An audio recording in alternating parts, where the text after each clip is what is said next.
Shanann, Bella, Celeste, if you're out there, just come back. Like, if somebody has her, just please bring her back. I need to see everybody. I need to see everybody again. We have breaking new details in just the last few minutes. Contact 7 Investigates is learning new details about the case of that missing pregnant mother. We want to bring in Denver 7 investigative reporter Jace Larson, who's learning from top sources more about this investigation and the husband's involvement. Jace? Tonight, we have learned from 2 law enforcement sources who are close to the investigation. They tell me that this husband has confessed to killing his family, and he is now detained. Before the bodies were found, before the confession, before the world learned the truth about what happened inside that quiet house on Saratoga Trail, there was one last normal night. A barbecue, friends, laughter, and 2 little girls, Bella and Celeste Watts, who had no idea it would be the last time anyone outside their family would ever see them alive. Most people know Chris Watts as a monster, a man who murdered his pregnant wife and his own children in cold blood. But the people you're about to hear from, they knew a completely different Chris Watts. They sat across from him. They hugged those little girls. They said goodbye, not knowing it was goodbye forever. His closest friends, the last people outside of that home to see Bella and Celeste alive. And today, for the first time, they're telling their story. What did they see that night? Did anything feel off? And how do you live with the fact that you were the last ones to hold those children before their own father took their lives? This is their account, their grief, and the questions they still can't answer. This is the story you haven't heard. If this is the kind of story that keeps you up at night, the cases that go deeper than the headlines, the voices that never get heard, then you're in the right place. Welcome to Sinister Tales, where we don't just cover true crime, we uncover it. Make sure you're subscribed so you never miss a story. Hit the notification bell so the truth always finds you. And if this video moves you, share it, because these stories deserve to be heard. Now let's get into it. I have Jennifer and Jeremy Lindstrom here with us tonight, and we're going to be talking about the Chris Watts story. You guys have intimate details. Potentially the last person to actually see Chris and the girls alive. Is that correct? Yes. We want to kind of go into your aspect of the story, and as it's told in a first person, there's a whole lot of information and detail that you guys have, some of which I don't think has actually been shared before. And so we want to kind of dive into this story. Obviously, the anniversary is coming up. It's been a big story around the country, and a lot of people are really interested in it. So we are very appreciative that you guys are here to actually hear this story firsthand from the people that actually probably saw them last. So introduce yourself. I'm Jeremy Lindstrom. And how do you know the what? I know them because I worked with both of them. Okay, go into a little bit of that for me. Worked with them as in how? What was your relationship? Chris was a very good mechanic, master technician. Shanann was a salesperson at the dealership I was at. Met them there. They don't have family that live in Colorado, neither do we. So we kind of struck off a little bit of a family friendship. They would come over to our house for birthday parties, our kids' birthday parties, Father's Day, Super Bowls, sporadic football games because they were big Pittsburgh Steelers fans. So, and we're from San Diego, so Chargers fans. If Right. they ever played, we were together for that game. They would have parties at their house for Steelers parties, and we'd go over and watch the game with them, and just random barbecues throughout the summer. So your initial contact was through work, though. Absolutely. And what about you, Jennifer? How did you know them?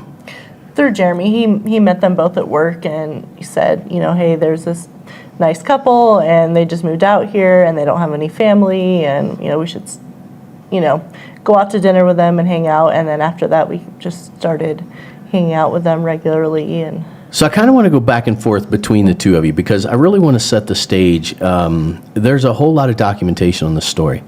And in the documentation of the story, there is kind of a common theme, really, that most people didn't think this guy was capable of this. No, absolutely not. So I kind of want to get your perspective, when you first met him, kind of when you first got to know the guy and so on and so forth, and know Shanann, because part of this story is, and you'd said it before a little bit, most people think that you knew him first, but you actually knew Shanann better. Yes. So I kind of want to get that perspective on this. So I want you both, we'll start with you, kind of how you knew him first, and then I want to get your perspective on what you thought of both Chris and Shanann. Shanann was very detail-oriented, very OCD in a way, right? Chris was mow the lawn, clean out the garage. It was a very old-school, traditional family value in their house. Chris was a mechanic. Shanann was a mother, right? Like, very traditional along a lot of those. I told her one day at work, hey, I want to meet with you every Monday at 1 o'clock. Let's go through your customers. Let's see what I can help you with. Let's see what I can do. She would show up in my office, whether I was ready or not, with her phone. My alarm went off. Yeah. She would hold me accountable for our meetings. And Chris was meticulous with everything. That kid was one of the best mechanics I've ever seen fixing cars. He had a passion for what he did fixing cars at the store as a service guy. One day for his birthday, she bought him a supercharger for his Mustang. Like, would you think anything different? No. She knew what he loved. He knew what she loved. It worked, right? Everything worked.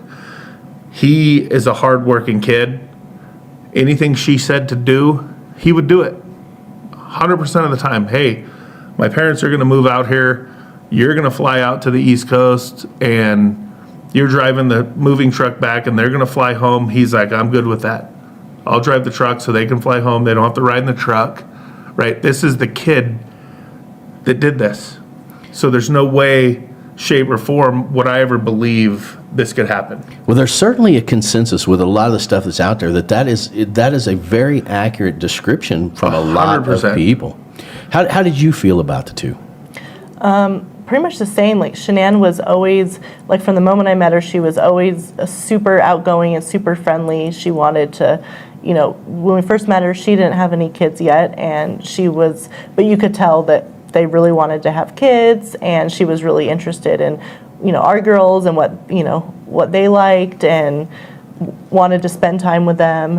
And then she got pregnant with her oldest, Bella, and you could tell that was, always her dream, is to have kids. And Exciting moment. yes, Nothing seemed odd. Well, she wasn't even sure she could have kids, right? they did have, I know, some fertility problems with the first two, and That she discussed with you?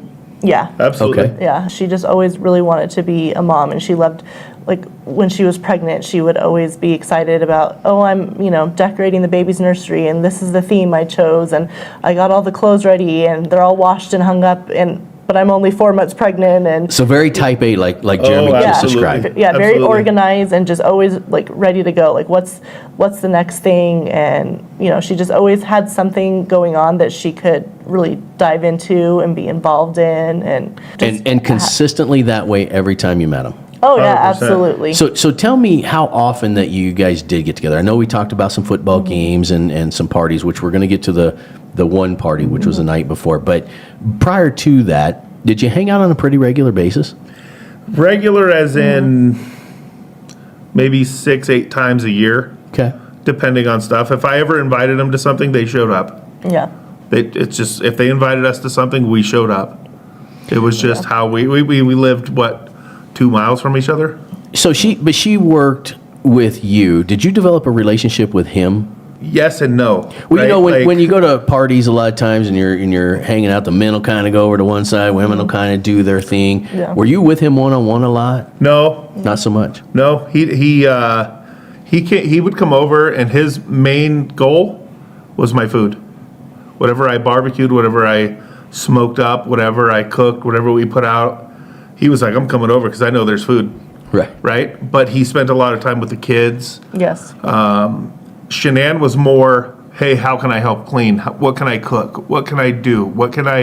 She needed to be involved in the party, right? Chris was involved in the kids and making sure they were taken care of, they were okay, right? Like, that's just how it always happened. Hey, they wouldn't leave. Shanann's like, I want to help clean the kitchen. I want to help put the dishes away. I want to do this. Like, that was normal. As normal as could be with really good friends. Consistently every time, too. 100%. 100%. So there was nothing early on where you were like, wow, this is an interesting type of dynamic relationship. It was actually one of those just really good old-fashioned school relationships. No, this was a relationship that people would probably wish for. With what she demanded in life and his acceptable personality, fit. Which is really interesting because it sets up a story that's almost unfathomable anyway, and we're going to get to that because we've talked off camera about this before, and this is what makes the story so intriguing to me, because it is very difficult to place, and we're going to ask you a lot of those questions because I know you feel the same way. So leading up to that night, I want to jump right into the night before. They're at your house. The birthday. Describe that party. That's the night before. Extremely normal. We invited Chris because we knew Shanann was out of town. They talked, and we knew she wasn't going to be there. Now, she was in Arizona. Yes. Yes. Did you talk to her while she was in Arizona? No, I did not, but my daughter did because she had actually babysat the girls the night before the birthday party. Correct. So Chris could go to Baseball game. alleged baseball game. Right. Which I invited him to the Broncos game because I received tickets, and he told me he couldn't go because his work would be mad if he didn't use the tickets. And this was the night before, the Yeah. party. Yes. Yeah, this was literally Saturday night. Yeah. Okay, Sunday so was the let's just party. start there. So the night before your party, you had invited him to the Bronco game. I invited him a few days earlier, and that's when he texted me back, oh, I can't go. I got tickets to the Rockies game, and need if a I don't use babysitter. them, my work's going to be mad that I didn't use them. And I get that because that's 100% normal conversation. Because if my work gave me their season tickets for the Broncos and they saw they didn't get scanned in, somehow they know. Yeah. They know they didn't get used. Or if they find out they didn't get used, you're never getting tickets again. Yeah. So we know in hindsight, though, that he had taken this mistress Yes. to the game. Right. But you did not know that. No. Your friends, but did they have any other friends that they were really, really close to that they did a lot of things with? The Thrive friends, but we didn't know any of them. But I heard Shanann would talk about them. But you guys had never heard any marital problems. Neither one of them had No. discussed any of that. None of the marital, none of the financial, none of any of that. On the surface, it's just like, this is the perfect family. Yes. Okay. So again, hindsight, we find this out. But you invite him. He says he's going to go to this game. Normal excuse, normal everything.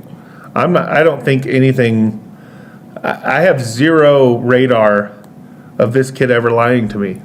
Zero radar, right? Yeah. And so when he said, oh, the work's going to get mad if I don't use these tickets, I get it. Right. I've been there. I Makes understand sense. that. Makes 100% sense. And I invited him because I thought I remembered him saying one time he'd never actually been to a live NFL game. So I was like, I thought of him right out of the gate. I'm like, why not? I know that she's out of town. And before she had went to before she went to North Carolina, she's like, hey, make sure you call him and hang out with him. I don't want him doing anything dumb while I'm gone. Now, when Right. did she leave to go to North Carolina? That was prior to. That was, 5 weeks before? Maybe, yeah, Okay. at more towards the beginning of the summer. Right. She had, Did we think it was weird she was leaving for 5 weeks with the kids to North Carolina? Sure. yeah. Yes. But Shanann's personality didn't lead down any paths of marital issues or anything, right? Well, this is why we're getting your story, because you guys have a really interesting perspective on the story. Because, again, knowing people, being friends. Now, there's a lot of times in relationships people don't tell their personal stuff, right? Sure. Right. But it was odd that she had left. But still, in your mind, because you'd seen them interact so well together, the 5 weeks is just 5 weeks. You thought maybe Yeah. she's type A, she's going to go do whatever she's going to do. Yeah, Yeah. absolutely. Okay. Get me to the party the night before. Your My party. son's birthday party. Yes. He came over like they have for the last 4 years, right? They came over. He shows up. He's got the diaper bags. He's got the girls, You know, and it was normal conversation with Shanann. It was, hey, Chris is going to bring the girls over. Of course, nothing out of the blue. We're playing in the backyard. The girls are running around, playing. They're playing in the little swimming pool. Was he on time? Give or take, there was no time. Well, I mean, he was a little bit later, but he had mentioned when he got there that the girls had just woken up from their nap. And nap was very important. Shanann Yeah. had these girls on a schedule. Okay, so they were on schedule. Yeah. So nothing there was odd. It's just Nope. they were taking a nap Yeah. and then they showed up. Okay. Yep. They were- And we all their were playing water balloons in the backyard. Chris was throwing water balloons. The girls were throwing water balloons. They were all normal kids' birthday party. Nothing crazy, right? Do you see why I ask these questions? Because on the outside, it's extremely difficult. And because you guys have this really intimate knowledge, this is why it's really an interesting topic. And I'm trying to make sure that we don't skip anything or miss anything. Because I think you guys would have caught it. You know him pretty intimately. So he's out there If playing. anything was off. yeah. Say that again? If anything was off, absolutely, we would have seen something. Correct. But he would be out there playing with the water balloons because we talked about it earlier where you're like, he would kind of migrate towards where the kids are at. Yep. Okay. So he's out playing with the kids, nothing out of the normal. He was a little bit late, but there's a nap. We kind of know that. Right. Well, and at the same time, this is the first time we've seen one of them without the other. So we wouldn't have anything to judge off of. Okay.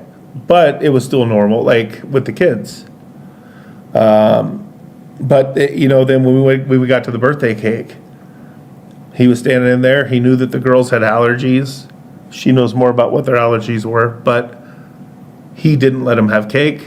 He didn't let them have certain things because he knew they had allergies, right?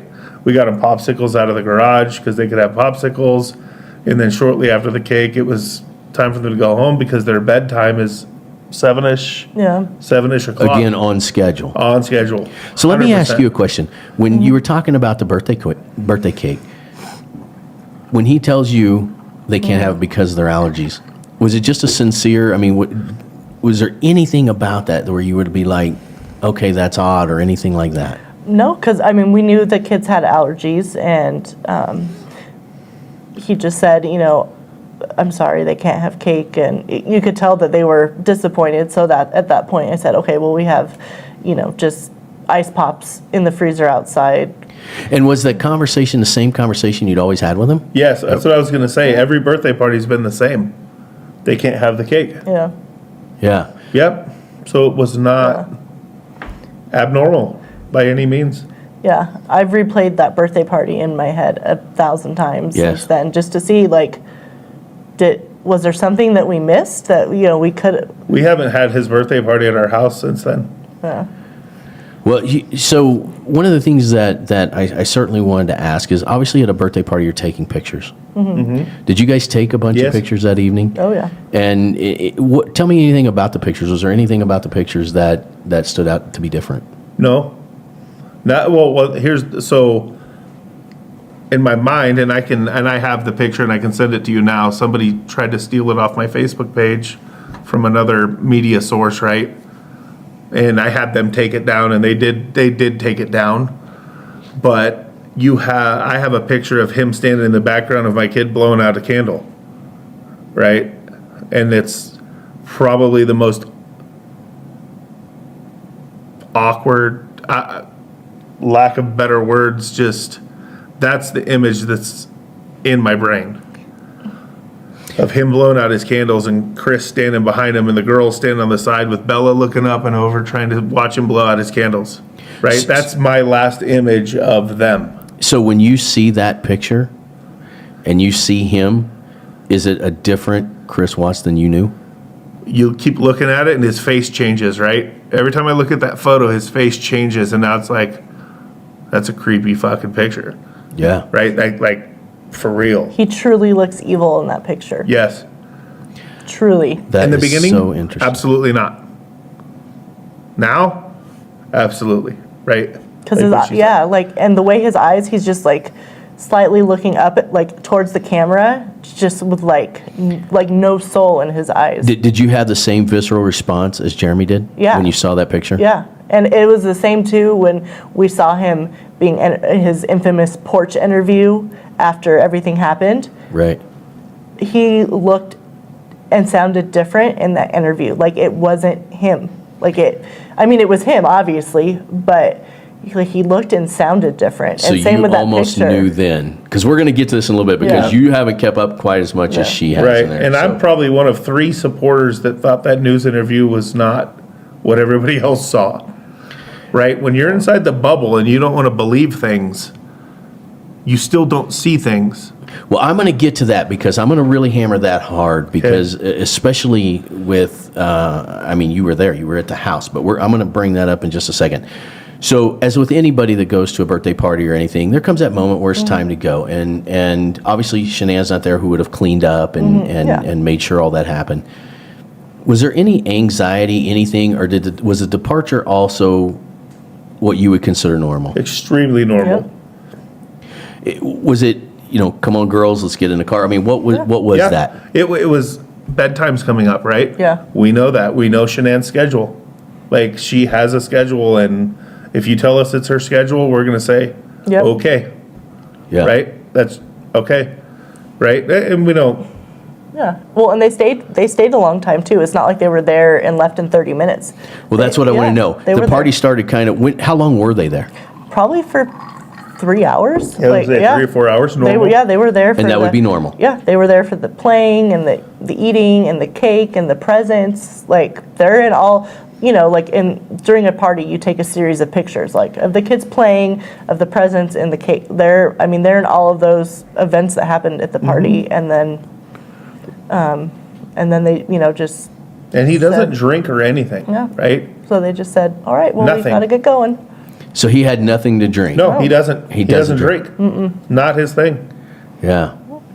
Very, very, very fascinating, because, again, this is kind of the story I think that a lot of people have never heard before. Right. And it's a real interesting thing, because, again, when we can all put ourselves in that situation to know what is coming down the pipeline here. You would think, absolutely think, that there would be something out of place or something not right. Yeah, there's no way in my brain that this kid said, hey, can't wait to marry that girl so we can have kids and kill them all. Yeah. Right? That didn't happen.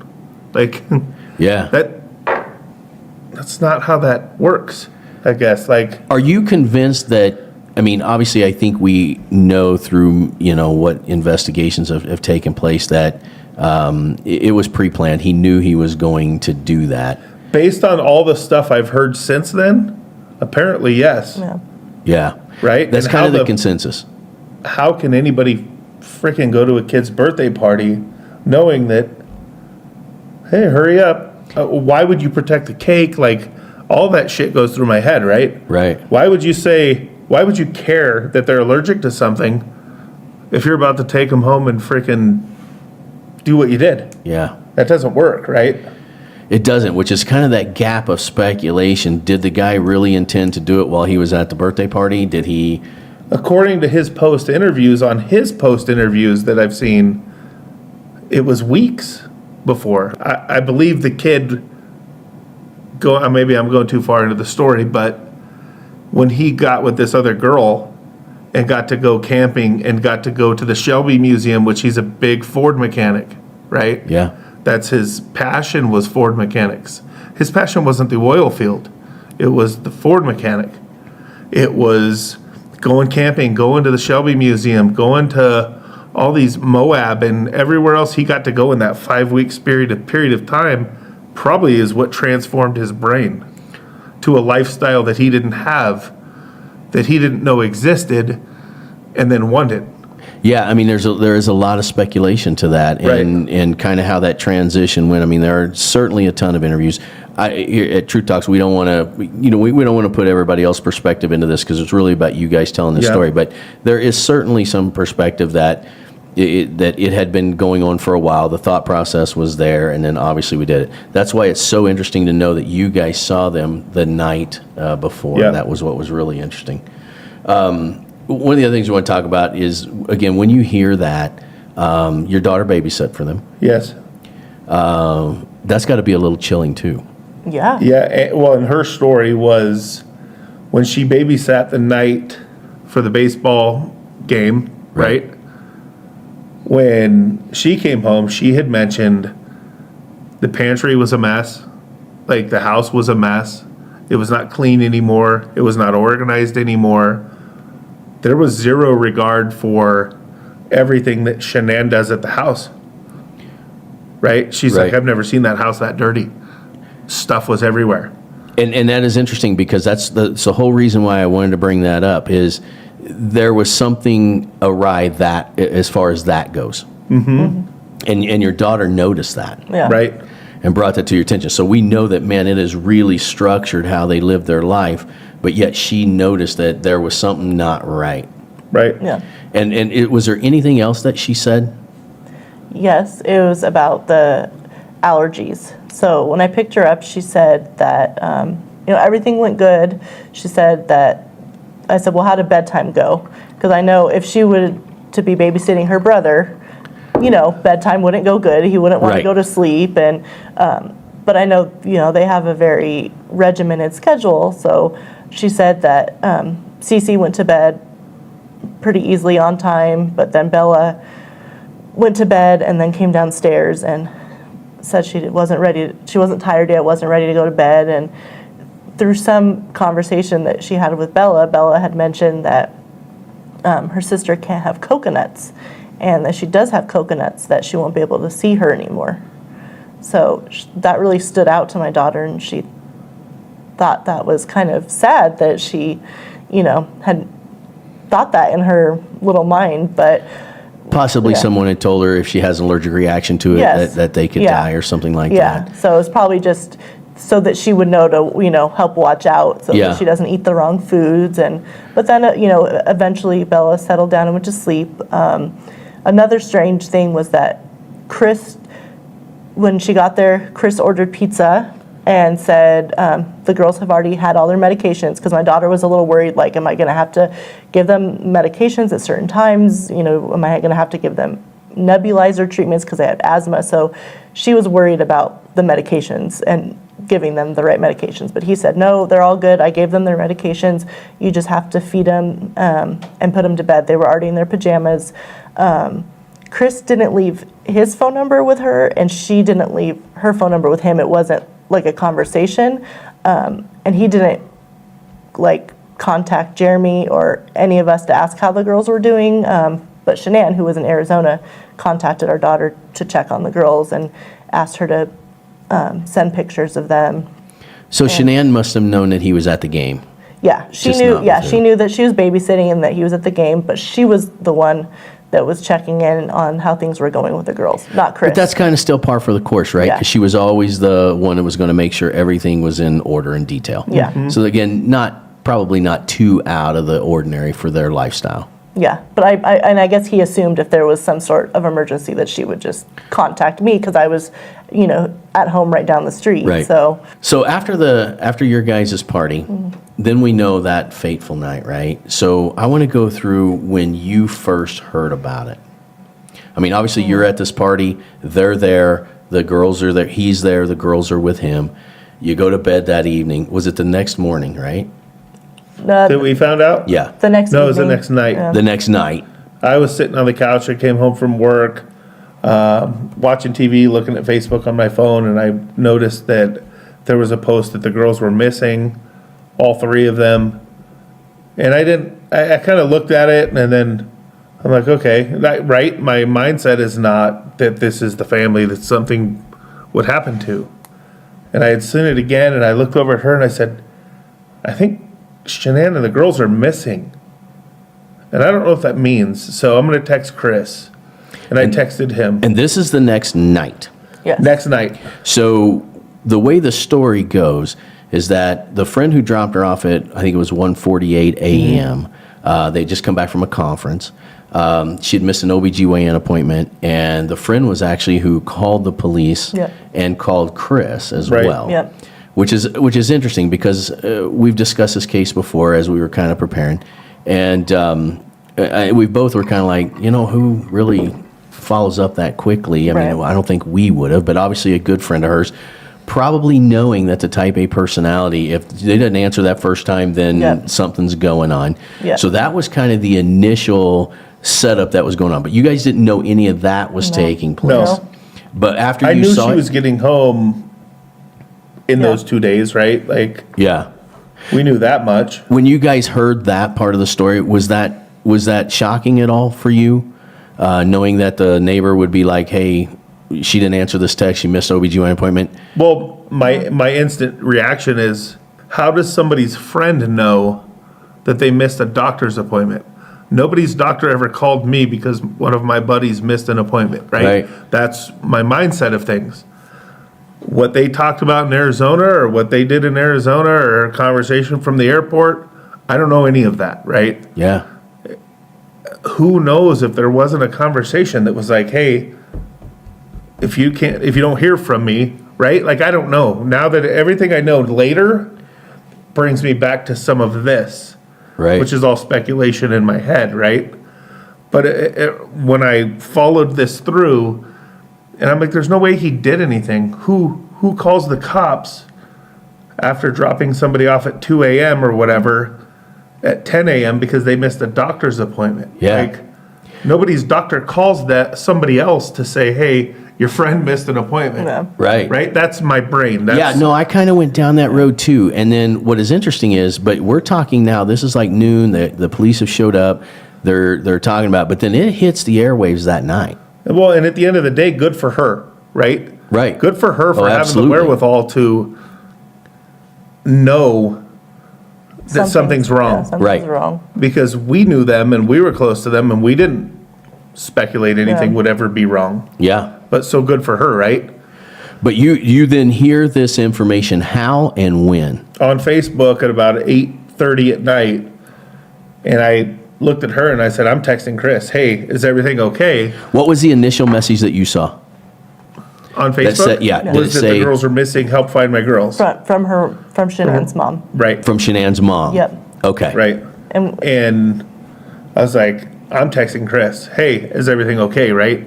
And he texts me back, oh, I'm sick to my stomach, blah, blah, blah. Can you give me a timeline on that, about what time that was? Let's just say 8:30, Okay. and about 8:30 and 30 seconds, I Okay. texted Chris, but by 8:31, I was already in my car, Okay. driving to his house, right? Like, what the hell's going on here? I have flashlights in my car. Who are we going to look for? Or did they go on a walk because they have a pool in their area? Did they go to use the bathroom in the pool because the girls had to go to the bathroom? Did they get stuck in a bathroom? I'm not leaving them overnight stuck somewhere, yeah, Right. right? That was my that was the initial let's thought. go, right? And so I went over to the house. His door's wide open. He's on the phone with somebody. I go in the house and I'm like, what the hell is going on? It's like, I don't know. I don't know where they went. Her said she was going to maybe stay at a friend's house. Like, oh, I got all the bullshit. Okay, I wanna stop you right there though. And again, this is in hindsight. Yep. You see Chris at the party, and even before. Yep. Was there anything different about that engagement? No. Okay. Nope. When I went into the house, I'm sitting at his table. He's on the phone with someone, and it's like, where the hell are they? I'm like, hey, where do we go? Where do we go look? What do we do? And he says, oh, the cops told me to stay here. I don't know what I'm looking for. They told me just to go to bed, and we'll do this tomorrow, and whatever, right? He was just saying things, and I'm just like, okay, I don't want to push him too far. I don't want to bug him. I don't want to not be supportive by any means. And so maybe 30 minutes goes by or so, and then I'm like, okay, well, I guess I'll go home, right? And when I walked out to my truck, my phone rings. Let me back up. While I'm in the house, she's texting my phone. Where's her car? Are the car seats in the car?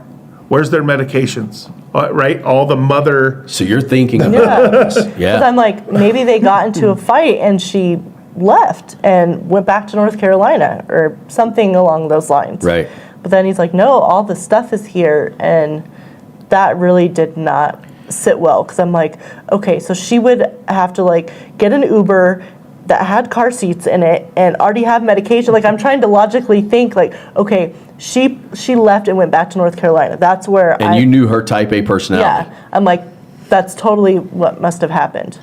And she just needed time to cool down. So, but the stuff being there was really, and then to come to find out her purse was there, her wallet was there, her phone was there. Correct. So that was really the kicker right there. Now, did you relay that information to her, that the person So I phoned? asked him, I said, where's their medication? Yeah. Where's their medicine? He said, oh, she has more than enough medication Yeah. than we have at the house. Did you go inside the garage and see the car No. with the car seats? No. Did he just told you that? I didn't want to. I guess in my subconscious did not want me to attack anything, Yeah. right? Yeah. Nor was I thinking I should. I asked him straight up. I said, is the car in the garage? He said, yes. Car seats? Yes. Where's her phone? It was on the counter. Cops took it. Right? He answered my question, Yeah. so I didn't have any reasons to. And still, your Whoa. radar is like, this is the same guy that I've known. I'm thinking you're the cool, calm-headed guy, and I know her well enough to know that if you try to screw her over, she's taking these kids and she's getting the hell out of here. Yeah. Right? Because her personality says so. Yeah. And so when he said, well, we got in an argument and she said she was just going to take the kids and go to her friend's house, I'm thinking, okay, that's probably it. Right? Because nobody comes home from work and says, hey, by the way, you know your best friends, or not best friends, but your friends, they just killed their family. But at any Yeah, point, no. but at any point in your mind, it's like, well, number one, that friend would have to live close. Right?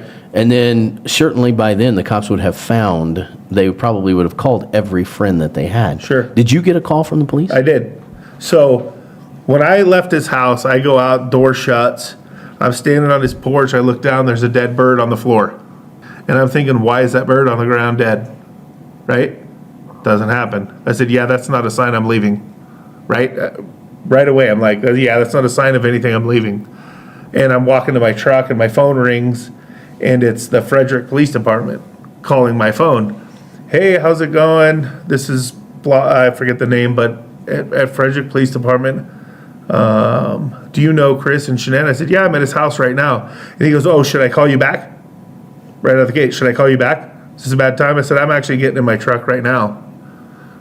And he's like, oh, okay. You know, we start talking and he just asked a few questions and he goes, hey, I need your email address. And he asked personal information, right? Mm-hmm. And he's like, I may be contacting you in the next few days if I have any other questions, blah, blah, blah, right?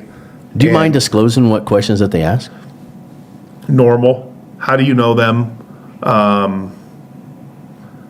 What's my cell phone number? He called it, but he wanted to write it down. And I asked him, I said, do you guys have her phone? Yeah, we're going through all the phone numbers on her phone and we're just calling them all. I don't have any questions. He didn't have major questions of anything. It was General information. just, hey, I just want you to have my phone, or I want to have your phone number. I want to have your email address. We may be calling you. You're at the house right now? Yes. What'd you guys talk about? Nothing. I'm just looking for where these kids are, right? Where Shanann is. And then he's like, okay, well, thanks for talking to me. And that was it. So nothing about, when did you get there? What are you doing there? How long have you been there? They weren't investigating anything, right? They were just going through phone numbers. Yeah. Yeah, I think at that point they didn't even know what they were up against or looking for. One would think that, right? Yeah. I mean, you would think that anytime something like that happens, the first thing you do is everybody's a suspect, I would think. Sure, And sure. because I want to get to that a little bit later too. I want to talk to you a little bit about what your experience was with that, and if you felt like you had, there was any type of really questioning of you, like what was your role in this thing? Right. So again, you then. You hear this news, you go home. What happens after you go home? Are you still texting him? No. Nope, I didn't text him at all the rest of the night. Went to work the next day. Are you texting Shanann? No. Oh, I did text Shanann. And I said, hey, where are you? Yeah. And I got nothing back, Yeah. right? I said, and I'm looking at Facebook and I'm looking at different things. And I texted her again. I said, hey, dude, if you're somewhere, just tell your mom, right? Tell your mom where you're at. because your mom's worried shitless. Yeah. Just let her know. Nothing. And there was things that would happen, like, because the cops had certain things like on Facebook and stuff like that, they had access to her account and everything. Mm-hmm. You would see where it looked like she was going to respond to something, but then no responses. Like when you text somebody and they text you back, if you have an iPhone, it shows a little cloud that they're typing. Right. There was different things where it shows that the messages were read, not from my phone, but from Facebook. Because I messaged her on Facebook, and I'm like, I don't know what to do. Do you guys mind opening up this for just a second? But you get home that night after talking to him and so on and so forth. Do you mind telling me what your guys' conversation was? Essentially, it was the conversation of, I was at the house. Yes, her phone was there, which she knew most of that. The cops called me on the way home. They just wanted to ask me if I knew the family and that I was there, right? Like, I don't know all the details of all that part, but then it was like, where the hell did they go? And both of us look at each other and it's like, she left, right? She left with the kids. Well, and you also found out kind of an important piece of information while you were over there, as I'm grilling him with questions when he comes home. That's what I want to know. Were you like ramping up questions? Yeah, because I'm trying to make sense of all this. And he mentioned that Chris said that they were having marital problems, and that was the last time that we saw them all in person together. She was newly pregnant. They were excited. Never heard of any marital problems. So he said, yeah, they've been, having disagreements and whatnot. So immediately I thought, okay, she left. She took the girls. She left. They're having issues. You were 100% convinced in your mind that they just left. Well, that's what I was trying to convince myself of. But the whole piece of the phone, the car seats, the medication, like my mind couldn't reconcile that part of those things being gone. So I'm like, okay, Shanann's really, really smart. She's really organized. So maybe she left that phone and she got a new phone. Like I start thinking about, movie type stuff. Like, but you went through a lot of scenarios of which her being murdered by her husband was not one of them. No, yeah, absolutely. Like that. And then one that even went through my head at some point was, maybe their problems were really bad and maybe she took her life and the girls. Like maybe it was a murder-suicide that way. That was like the worst case scenario in my head. Like maybe they had such a bad fight and there was going to be a custody and she was pregnant, she was stressed out, she just couldn't handle it anymore. Like that was my worst case scenario. Which is what is so interesting to me, because obviously we know the outcome of the story, but that didn't cross your mind. No. Never. And then as time started going on and, he started doing interviews and, he started becoming a suspect in the media.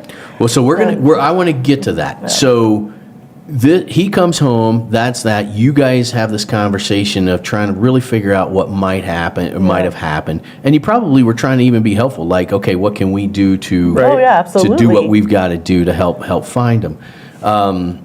Tell me when the next basic communication happened where you found out information that he was doing these interviews or whatever. Yeah, the following day. So Tuesday, the Colorado Bureau of Investigations came to our house. Okay. And they had called previously and they said, hey, we want to come talk to you. We want to come talk to your daughter. They're trying to put together, she babysat, right? Yeah, they're just trying to, get together the timeline. They're trying to put their timeline together. But you guys would have had to. But you guys would have had to have been on the top of that list, because if she had all these multi-level 100%, people, because you guys we were had to the be last close. people to be with him. Did they know that already?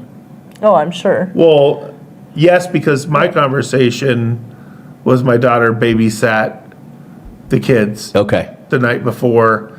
They were at our house for the birthday party. Right now they're missing. Yeah. Right. Okay. Her mindset was, why the fuck did he do that to us?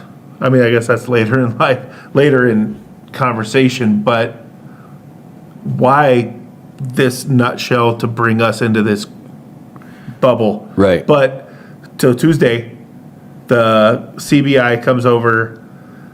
We sat with one in our living room, and the other one was like, hey, I want to go talk to your daughter in a different room, closed door, about the night of babysitting. Right? And we're like, okay, that's fine. Right? We're trying to help. Prior to them showing up, somebody else showed up because they needed pictures of what the kids were wearing. And she had pictures of when she babysat the kids, what they were wearing, what they go to sleep with, what they wake up with. Like, they were detailing 3 nights ahead of the birthday party night, right? Yeah, they're looking for missing persons. Because I know in some of the research that we've done, the police actually even showed him a picture of a woman and 2 kids in a Walmart, and they were asking if those were his kids. Now, I think there were some other psychological things they may have been doing at the time, Right. but they were actually at this point still looking for a missing person. Yeah. Obviously, you guys are on the top of the list, which is why they probably called Right. you somewhat similar first. At any point in that time, were you still just trying to picture what could possibly have happened, or now that you're actually getting questioned by police, and we're talking now the bureau stuff? When CBI came to our house and were talking to us, they kind of said the comment of, there's other people who already have an outcome, right? And yeah, I'm assuming her family. her family, right? They already. But they probably knew a lot more about what was going on between the two of them than we did, right? So I'm still I was a supporter of Chris not doing this, and there's no way in hell that's what the outcome was. When they questioned your daughter, what were they asking her? About like normal stuff, like, how long have you known them? What was your relationship with them? And then tell us about, just like walk us through your night of when you babysat. Was anything out of the ordinary? Did anything eventful happen? And what they were wearing? Yeah. Well, yeah, The took night that she yeah, left. Yeah. They took pictures of her phone that had pictures of what they were wearing, and they showed her pictures of clothes, right? Which that would have had to have been pretty intense for your daughter too at the time. Yeah. Were you guys talking to her about the disappearance, missing? Was she fully aware of what was going 100%. on? Yeah. And at any moment did she come to either one of you and say, Mom, I think I know what happened. Dad, I think I know what happened. Or was she also under the influence or under the thought process of where do they go? Wonder if they left. Did she ever say anything potentially of the outcome that evolved? No. No, yeah, we were all in the same thought process of what is happening? Like, is this even real? Like, none of it seemed real. Right. And then their faces start getting plastered all over the news, and it's really like, what is happening? Where are they? Thank you for leading me directly into that. So when you see this news interview that he does, I feel like this isn't even real right now. It's like a nightmare that I just can't wake up from. tell me about that. That was weird because since we know Chris, we know that he's not an emotional type of guy. He's very passive. So I know a lot of people were saying, like, he wasn't showing any emotion, like, what's wrong with him? And at that point, we kind of just brushed it off as, well, that's Chris. Like, I know his family is missing and this is a crazy time, but he's not the type to be freaking out and showing emotion. So that's kind of what we thought. Like, it kind of looked like he did look a little awkward and odd. He's a very awkward person. But that's but that's how he is. And then, but then looking back in hindsight, like watching it again after knowing what happened, like he had really weird body language. He kept chuckling. I don't know. He was just really So after a the little fact, too you noticed, nonchalant about it. after the fact, you noticed things that you were like, okay, Yeah. I didn't see that before. Yeah. Because one of the things, I mean, obviously there's a lot of people who've done a lot of stuff on this. Dr. Phil was one of them that did a whole presentation with it. And, he was using pronouns instead of the names and a lot of things that make sense kind of in a hindsight 2020 thing. Because it's a big story. It's the unfathomable. And again, I can't tell you how much I appreciate you guys sharing this because somebody's going to benefit from this. There's going to be something that comes out that, this stuff does happen and it's real. And but what is so intriguing is the way you guys have described him, and also even that's Chris. That's the kind of demeanor that he does. I think that's really a fascinating thing. But now you are seeing these things. You have to be hearing from friends that this guy did it. Oh yeah, well, just reading the comments on the news after his interview, everyone after that interview thought that he did it. They had him pegged because they had no idea who he was. Yeah, they didn't know who he was, and we're like, no, like he's. It still didn't sway you. It's different when you're inside the bubble. Correct. We're like, And no. I had people calling me from where I worked before that also worked with him. Like, what the hell did she do? Right? Everybody was like, not surprised that she would take the kids and run. Yeah. Not surprised of like, just everybody was pointing at her absolutely taking the kids and running. Yeah. Like, because nobody would peg him as having the balls, if you will, Yeah. to do something that drastic. So even though you're hearing all this, the comments and everything, you guys still were on the. I mean, she just left. Because Yeah. it's Still there. the same thing. There's no way that kid is capable of doing that. Right. Like, there's no way. Like, the kid wouldn't smash a fly at a barbecue, right? That was the mentality he carried around. And the dad, he he was- loved those kids. He loved her. He loved his world with them in it, right? Yeah. He was content, so it seemed, Yeah. with everything, right? Which is just incredibly fascinating. Let's fast forward then to now he's getting arrested. Now what's So going through your mind? Wednesday, we're sitting hanging out with producer Chad. Obviously, everybody probably already knows we're neighbors. But we're sitting outside and just hanging out, and it's kind of a dull hangout, a really dull hangout, because there's a lot of things in the air. Where are these kids? Where are these girls? Like, where is everybody, right? And my daughter gets a text from her friend who lives in a neighborhood. Hey, I think the dad just got put in the police car. I think the dad got this. And we looked at each other like, there's no way. We're not ready to accept anything like, other than no, she left, right? That's the only thing that my brain will allow, Right. is that she took the kids, she left, and they're safe, right? And the news comes on at, 9, 10 o'clock. We're sitting in bed, we're watching TV, and Chad texts me. He texted me, holy shit, right? Or whatever. He said, what the fuck? And we had just saw it too. We have breaking new details in just the last few minutes. Contact 7 Investigates is learning new details about the case of that missing pregnant mother. We want to bring in Denver 7 investigative reporter Jace Larson, who's learning from top sources more about this investigation and the husband's involvement. Jace? Tonight, we have learned from 2 law enforcement sources who are close to the investigation. They tell me that this husband has confessed to killing his family, and he is now detained. And it's like, holy shit, he killed him, right? Yeah. And I'm sitting there, I got the blank stare on my face. I'm not an emotional person. Girls obviously all start crying. She starts crying, they start crying. By the time I get to the door, he's already at my door. And he's got whiskey in his hand. And it's like, looks like we're standing on the porch for a minute, right? Because I'm trying to process. I was at this fucker's house 2 days ago trying to help find these people. Is this real? Is this not real? Is this real? Is this not real? That's the way my brain goes, right? Yeah. And oddly as it can be, I get up in the morning. Obviously, there's a lot of emotion that goes on overnight, right? Right. I get up in the morning, I'm driving to work, and the Black and Yellow fucking song comes on. Of all songs that can come on, Black and Yellow, knowing that they're Pittsburgh Steelers fans. And that's when I lost it, right? Like, I just broke down crying all the way to work. I'm sitting at work, I'm sitting at my desk, and they're like, why the fuck are you here?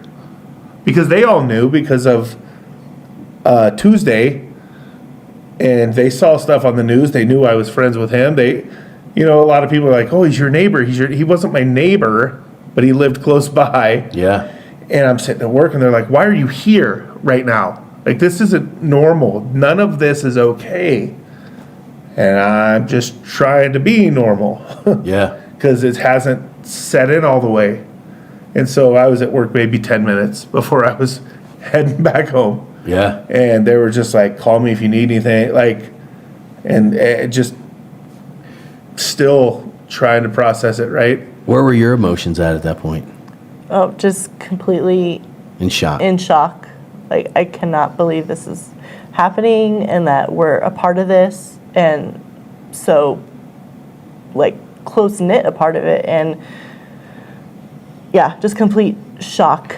And Not know what to do at that point. yeah. No. And this whole time, like our brains wouldn't let us go there, that they were not okay. And then to find out that, yeah, they're all dead and he's the one that killed them.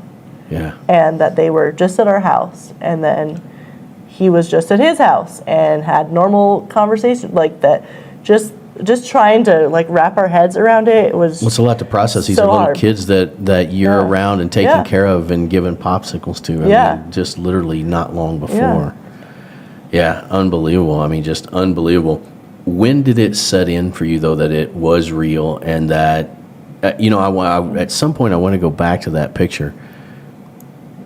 That when you saw the kind of that evilness or something in that picture, when was that? Was that after you had heard? It was, for me, I'm sorry. That's okay. Yeah, either one.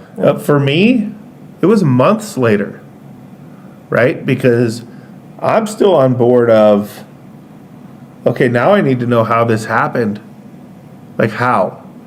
And then the story comes out of, well, I went into the room and she was strangling the kids or whatever. And I'm like, okay, so I'm still a little bit on board. I'm still a little bit on board. I'm still a little bit on board. You know, I was strung along with the hope of the reality wasn't what the reality was. Right. If that makes sense. Like, okay, that makes more sense to me, right? It doesn't make sense, but it makes a little bit more sense. Because if she's that OCD and if she's that type A crazy personality, maybe you said that you wanted a divorce and she says you're not taking the kids, and this is all from news stories back in history of how this thing shakes out. Right. Right? That's all that's going through my head, that there's no way that this calm, collected, no personality kid decides, I can't wait till they get home tonight Right. and this is what's going to happen. Like, it doesn't work that way. Like, my brain doesn't allow that. Right. Yeah, I still don't believe that happens. Well, have you guys watched the movies? Yeah. The Yes. documentary? And somebody tears it apart. Well, that's what I want to talk about. Tell me when you watched it, because I've watched them both. Was there any part of that movie that you were just like, yeah, it either is kind of dead on, or was there holes in it, or how did you feel about that? Well, the movie with the actors, it was both. There were parts that were true, not true, semi-true. Like, I mean, Because they were saying there was a lot of stuff that they had to fill in, Right. and I'm sure the fill-in part wasn't quite as accurate as what it could be. Right. But did the storyline seem to fit what you knew? yeah, I mean, for the most part, overall. And as you were watching it, were you getting kind of the picture of what you then later find out actually happened? Was it nauseating to you? Was it just like, where were you at emotionally when you saw that? Just kind of like numb. Like, it was just kind of weird because I watched, like, when all the documentation came out and all the body cam footage and all the police reports and, you know, all the digging that they did for this trial that never happened. Yeah. So I watched all of it because for my brain, to try and even like piece this together and make it make sense, which obviously it still doesn't, but I'm an information person. So I'm like, I have all this information at my fingertips. I want to know, like, how did this happen? Like, obviously we weren't aware of their issues, and did those issues lead up to this? And there was marital issues, financial, like all this stuff comes out and obviously a lot hidden of because you guys information. have a relationship with these people.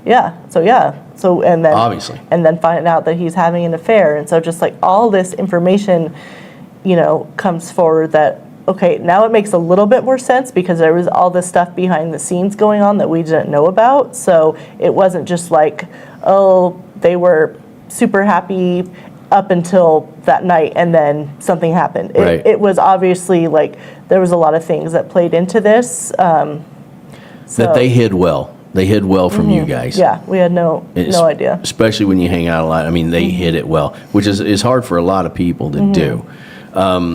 So I want to talk about one thing, though, and hopefully you guys have seen it. Did you see his actual confession when he brought in his dad and then they end up confessing? Well, and that was one of the texts he texted me, was he was waiting for his dad to come in. Okay, so I want to talk about that because we've got to bring it in. You had text messages with him. Yeah. Of course, I've actually seen those. Was that the last text that you got? The last text I got was, my dad's flying in. And then I had texted him back. I said, hey, is your dad here? Nothing. Hey, how's things going? Nothing. So you hear that confession, you're watching on TV that he just confessed. He fails the polygraph test. You hear this confession. Obviously, that drives it home at that point. Now you know. Well, and you see the videos with him at his neighbor's house with his neighbor's doorbell cam, right? Yes. Watching his truck, and he's standing there, his hands are on the wall. Now I look at it like, man, am I glad I didn't know when I sat on his kitchen table the night after. Well, that's kind of where I want to go with this segment is, where all this information comes out, you see the doorbell cam. You see the other camera where, the truck is backing up. You see another car goes by. And I'm going to kind of finish this up here in just a minute. And I'm going to ask you guys your honest opinion on this because there's a lot of speculation that there may have been accomplished. But did you, when you saw all of that stuff, at any point in that time were you like, yeah, this was completely premeditated? He didn't decide this that night after he left our party. This was decided weeks before. Did you have that sensation? No. Tell me that. What'd you have? Not at all, because everything was just way too normal. Like, I feel like if there was something coming up, he wouldn't have showed up to our party. If there was something would have been out of the normal, but he kept everything way too normal, which to me now is like, how do you know you're going to do that and keep everything that normal? And I guess that's a good thing, because that means I could never do such a thing.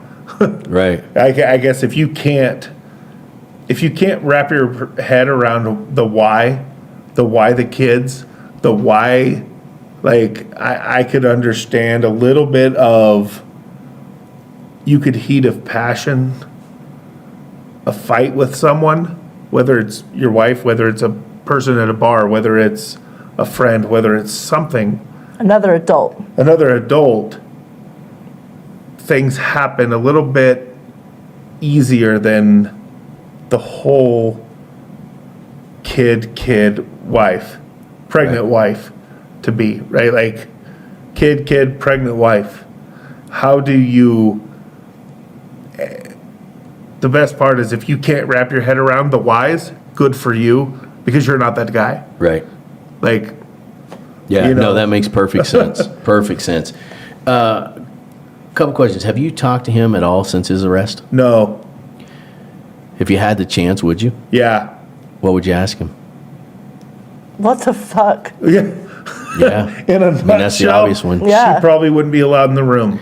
Like, Yeah. I mean, seriously, like, But download your brain, because the problem is that, download your brain. the FBI has gone back to interview him, and he's had another story, and then some lady wrote him letters and wrote a book, and then Yes. he had another story, but there weren't like enough questions to still answer. Like, there's still a lot of holes in it, even when and he keeps telling different stories, and every time he tells the story, it gets worse.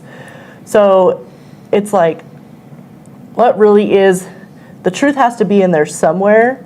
Like, what is the truth, and what is your like, what was your thought process leading up to this? And now, like, I don't know, they're like, the FBI interviewed him again, but they didn't ask the questions that I would have asked. Right. It wasn't. Would it be important for you to know? Do you feel like you would like to know, just for your own closure and peace of mind? Yes, just to know, because.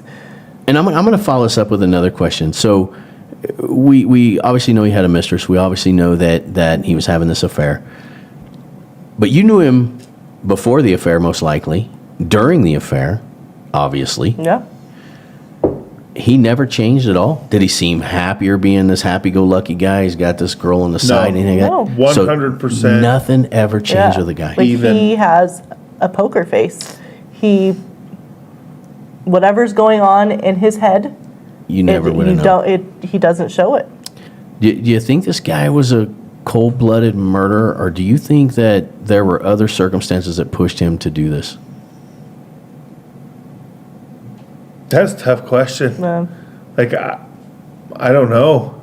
Like, From what you knew about this guy, and you just don't think there's any possible way he could do it, do you think, just your opinion, that there was an outside influence that helped him make this decision?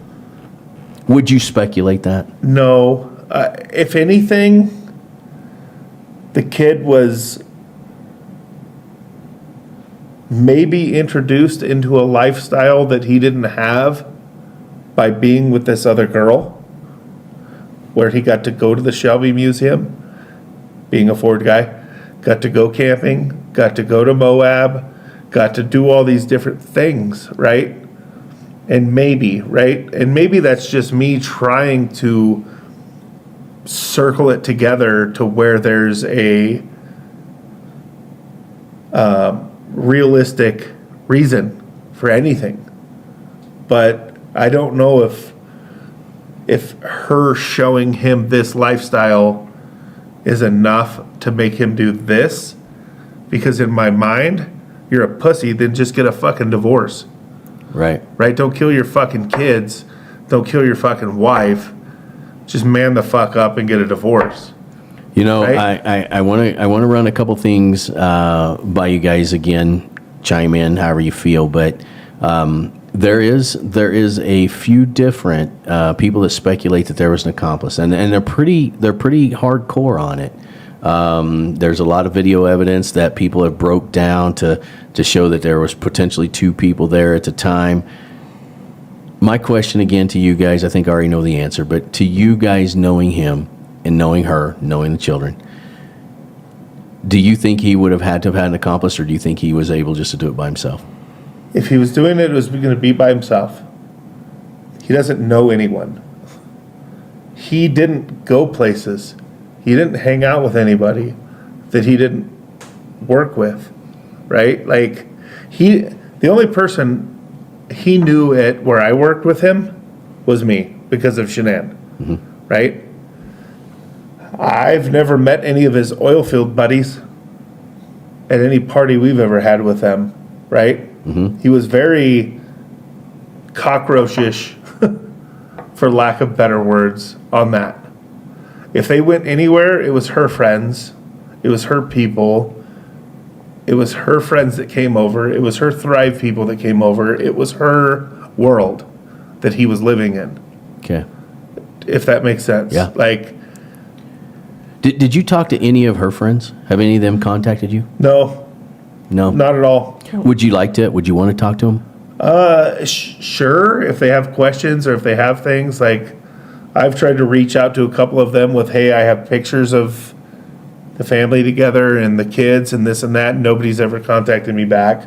What about her parents? Have you reached out to them and said you had pictures of them and anything? One time, and I didn't get anything back, so I didn't push the issue. Yeah, right? I think that's good. I know I did read some stuff as I was doing preparing for the podcast, and it does seem as if her parents want this just to go away and be done, and I totally get that. Well, and that's the other reason why we waited so long to even talk to anybody, right? Like, Yeah. we're not trying to intrude on anything, but oddly enough, we were as close to those people in the last few days as anyone could be, Yeah. right? We saw them last. right? Yeah. I went to his house the day they were missing. They were at my house the day before they were missing, right? That makes us the missing link in the world of movies they want to make, Yeah. stories they want to come up with, right? And it doesn't mean much, but it means in a 24-hour period of time, they were at our house, I was at his house, right? All right. Again, at Truth Talks, we want to thank you guys for telling your story, your honesty, just everything that, it's not easy to come on these shows and tell these stories, especially the traumatic events that you guys went through. You guys are kind of those people that people forget about, right? It was extremely traumatic for you. You knew them. You knew the girls. You knew Shanann. And even for Chris, I mean, for lack of an emotional thing, he's still a person, regardless of the heinous crime he did. He's still a person that you guys knew. So that's also kind of like a loss or a death, I would say, as well. But again, thank you so much for coming on our show, telling the true story as you know it.